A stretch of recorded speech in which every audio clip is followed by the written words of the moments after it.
Odissi, a classical dance form of devotion, discipline, and storytelling. The dance originated on the temple steps of Odisha and is celebrated for its lyricism, sensuality, and emphasis on bhakti bhava, that is, devotion and surrender to Lord Vishnu. But today's Ghungru and Tal are finding a new rhythm away from the temple walls and traditional stages to the small rectangular screens of smartphones.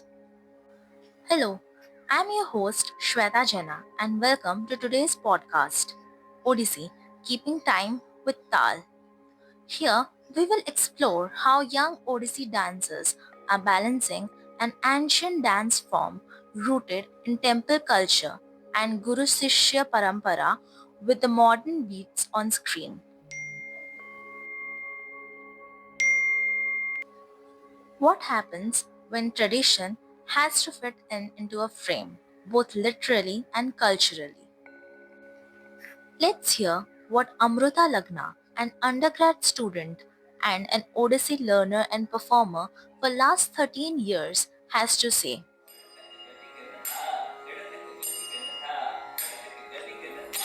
So Amruta, what made you start sharing your Odyssey performances on social media? And how did you feel about it? Also, when you post something, do you keep it authentic or try to adapt it for today's audience?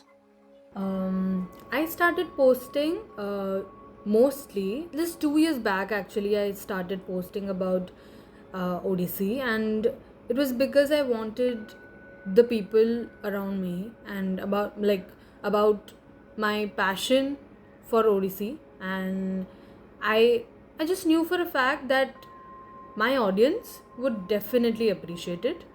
And rahi baat about what were my feelings back then when I was posting, while I started posting, was a feeling of pride and joy mostly. I think it is. Let me think. I think it's valuable to balance tradition with the new innovation in this new world, and you can actually preserve cultural essence of this any art form, actually not just Odissi, while experimenting with presentation or any modern screen formats to connect with a more wider and large audience in today's world. So but I can also say that many scholars and practitioners like me in Odissi now, we actually put emphasis on mostly protecting, or I can say safeguarding, our beautiful dance form.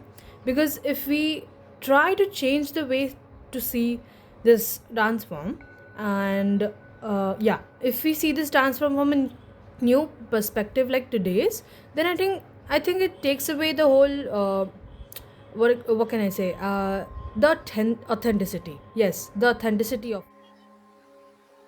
Absolutely. A classical dance like such, which weighs on history and culture, that carries centuries of rhythm and devotion, needs to preserve its originality. So tell us, when you share your dance videos with people who have little to no knowledge about it and on platforms where thousands of other art forms exist, do you feel a sense of responsibility? Okay, yeah, I am somebody who posts a lot of content on social media handles, on my social media handles, and of course, I showcase my Odissi side to the audience as well. It is a rich cultural heritage of our beautiful state here. So, representing myself as an Odissi dancer, it definitely brings a sense of commitment into, I can say, honoring the tradition authentically, while making it meaningful and, I can say, accessible to everyone out there who are unfamiliar with the concept of this dance form of ours. Wow, it feels like you are not just performing, you are representing something bigger, your culture, your community, through your art. And it takes courage and commitment to do that, especially online, where everything moves so fast. In many ways, This is what the new Odyssey community looks like: young, digital, and deeply rooted. But this blend of art and algorithm often raises questions that go beyond aesthetics, questions about respect and authenticity. To understand this, we have with us Srimati Jyoti Rao, a respected Odissi guru from Bhubaneswar with 50 years of experience teaching the classical dance. Ma'am, as someone who has been guiding dancers for decades, someone who has seen Odissi move from temple courtyards to phone screens, what are your thoughts about this shift? Positive, negative, or both?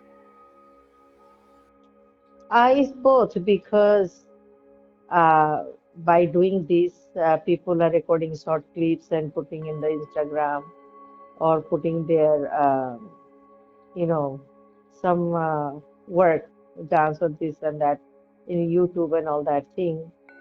But again, what happens that they are not, they are not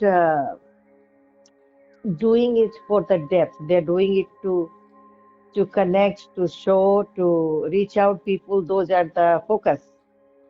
Focus is not that I am going to get knowledge and practice and get the depth of the arts. Definitely, it's reaching very vast audiences, reaching beyond. Everybody have access to any art form, any music, anything, any raga. They Hmm. have access online. But the thing is that again, the authenticity Hmm. is getting lost. Ma'am, in order to keep the originality of a classical dance form like Odissi, what would be your advice to young Odissi dancers who are trying to match steps in this fast paced algorithmic world? If you are interested in a dance form, if you're interested in becoming a dancer or teaching or choreography, to do anything with art, first really spend your time to enhance the knowledge Hmm. as much as possible in authentic traditional way, because that's the only way you can carry the authenticity of the art form in the deep manner to the next generation and in your being, because in the end of the day, the knowledge and experience and depth, that's what is going to live in you. What began on temple floors has now found its way to timelines and reels, yet the rhythm remains the same. In a world that scrolls fast, Odyssey asks us to pause, to listen to the tal, to feel the stillness between movements, to understand that every posture holds a story centuries old.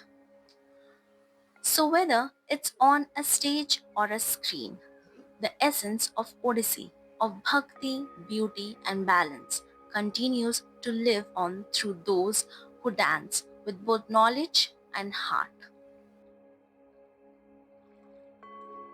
You have been listening to Odyssey, Keeping Time with Tal. I'm your host, Shweta Jena. Until next time, keep listening, keep learning, and keep finding rhythm in every step, every scroll, and every story. Stay tuned.